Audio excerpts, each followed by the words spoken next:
জন্মদিন প্রতি বছর আবার আসবে, বাট এরকম মহেন্দ্রক্ষণ আমি জীবনে বারবার পাবো না। বাংলাদেশের যে অ্যাচিভমেন্ট ফুলফিল হয়েছে আমি মনে করি আমাদের দেশরত্ন জনাব তারেক রহমানের আগমনে। আমার জীবনের প্রথম ভোট, তো সেই ভোট আমি বিএনপিকে দিতে পারবো ইনশাআল্লাহ, যদি আল্লাহ সুবহানাহু ওয়া তাআলা কপালে রাখে। আমাদের প্রিয় নেতা জনাব তারেক রহমানকে দেখার জন্য আমরা এতদিন ওনার অপেক্ষায় ছিল সমগ্র বাংলাদেশ, এবং আজকে বাংলাদেশের যে অ্যাচিভমেন্ট ফুলফিল হয়েছে আমি মনে করি আমাদের দেশরত্ন জনাব তারেক রহমানের আগমনে।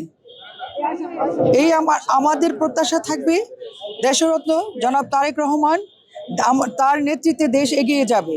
ওনাকে দেখতে পাওয়ার জন্য তো আমরা অধীর আগ্রহী, এত জনগণ, এত লক্ষ লক্ষ জনগণের জনস্রোত নেমে এসেছে এত শীতের মধ্যে। আজকে কুয়াশাপূর্ণ, আজকে দেখতে পাচ্ছেন আপনারা সবাই কুয়াশাপূর্ণ, কিন্তু এরপরও লক্ষ লক্ষ, আমার মনে হয় যে কোটি জনতার ভিড়।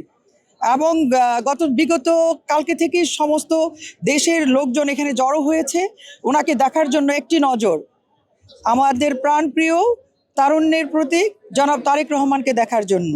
আমরা ব্রাহ্মণবাড়িয়া বেসিক বিগত 3 দিন থেকে ঢাকায় অবস্থান করছি। বেশিরভাগ লোকজন আমাদের তাঁবুটা নিয়েও থাকছে, আবার আশেপাশেও আমার অবস্থান করছে, অনেকে রাস্তায়ও অবস্থান করেছে কালকে সারা রাত্র।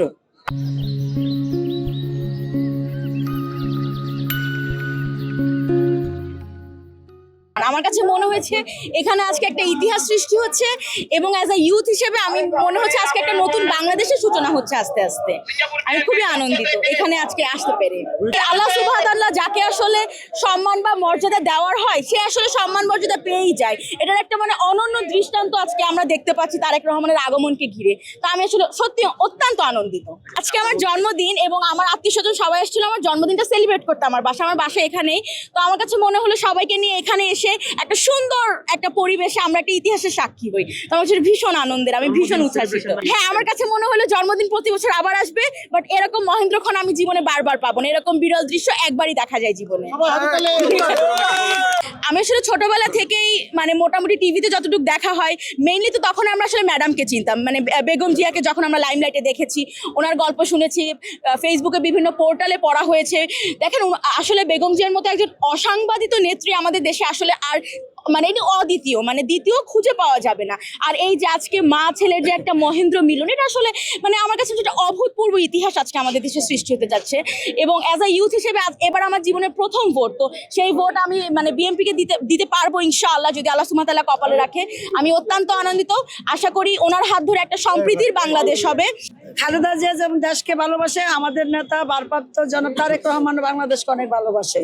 কারণ উনি বিদেশে থেকেও বাংলাদেশের জনগণের প্রতিটা ওয়ার্ডের নেতা কর্মীদের খোঁজখবর রাখছে। কে যেখানে নির্যাতিত হয়েছে তার সব ফ্যামিলিটাকে পর্যন্ত উনি দেখছে, এত খোঁজখবর রাখছে। এবং আমরা যারা জেলে গেছি আমাদেরকে উনি জামিনের ব্যাপারে সবকিছু ব্যাপারে উনি প্রাধান্য আছে ওনার। এতদিন পরে উনি আমাদের মাঝে ফিরে আসতেছে, আমরা তাকে দেখবো, নিজের চোখে দেখবো। সেই যে কি আনন্দ, সেটা তো আমরা ভাষায় প্রকাশ করতে পারবো না। মহান আল্লাহ তাআলার সৃষ্টিকর্তা আমাদের নেতা আমাদের মাঝে ফিরে আসবে সেই দিনটাকে করে দিয়েছে। এর চাইতে ভালো দিন, ভালো সময় আমাদের কিছু হতে পারে না।